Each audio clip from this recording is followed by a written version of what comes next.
The Eternal Swans, a tale of undying love and loyalty.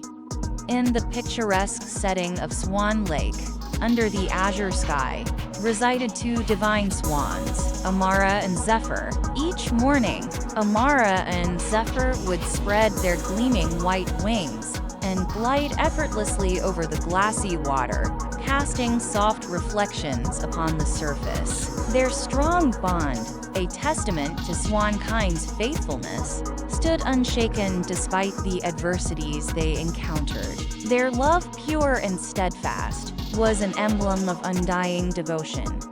However, darkness soon fell over their peaceful existence when Zephyr fell ill.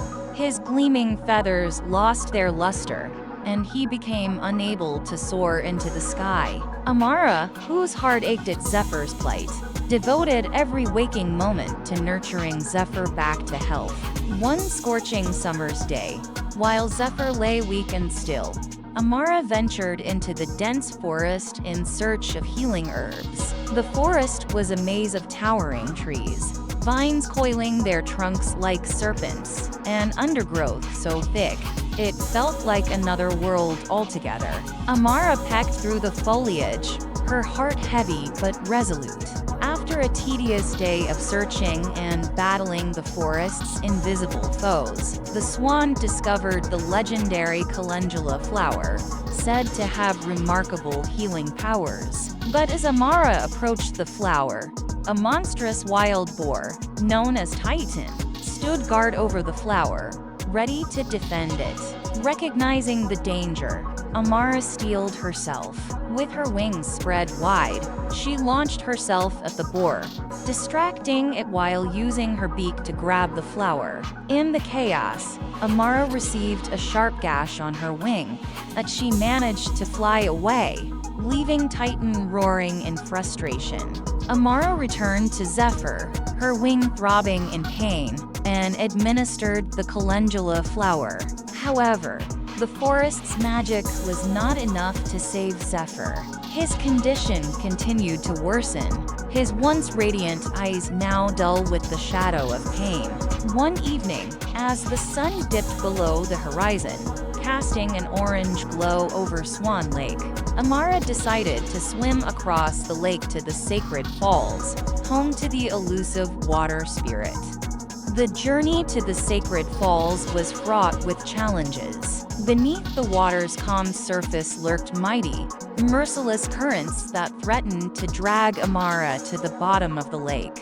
But Amara, driven by unwavering love and determination, swam against the currents. Her muscles ached, her breaths were labored, but Amara pressed on. Exhausted and breathless, she finally reached the sacred falls, a place few dared to approach. At the edge of the waterfall, Amara called out to the water spirit, her voice echoing through the serene night. To her surprise, the water spirit, a majestic entity of shimmering mist and shimmering water, emerged. The spirit, moved by Amara's audacious journey and her heartfelt plea, granted her a boon. Amara's plea was simple: she sought healing for Zephyr, not for herself, despite her own weary state.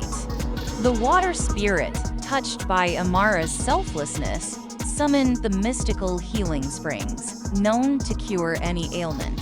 But there was a catch. The healing springs only appeared at dawn, and to reach them, Amara would have to climb the steep cliffs that towered alongside the sacred falls. Amara, exhausted from her swim, had little time to rest. With the first light of dawn, she began her arduous climb.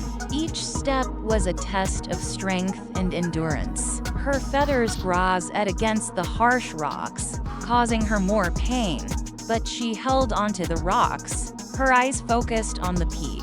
After hours of relentless climbing, Amara reached the healing springs. The pool glowed with an otherworldly light, exuding an aura of tranquility. Amara dove in, filling her beak with the magical water, and hurriedly flew back to Zephyr. On reaching Zephyr, Amara saw his life hanging by a thread, his breath shallow and his body frail. Without wasting a moment, Amara allowed the healing water to flow into Zephyr's beak.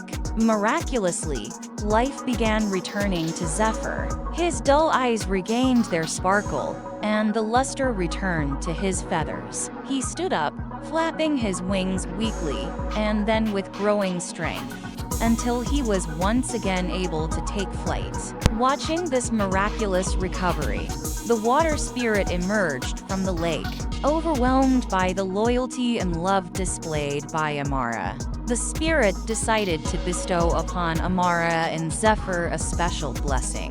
With a wave of the spirit's ethereal hand, a soft light enveloped the swans. Their wounds healed instantly, and they felt a surge of energy coursing through them. Amara and Zephyr were no longer ordinary swans, but immortal beings blessed with eternal youth and health.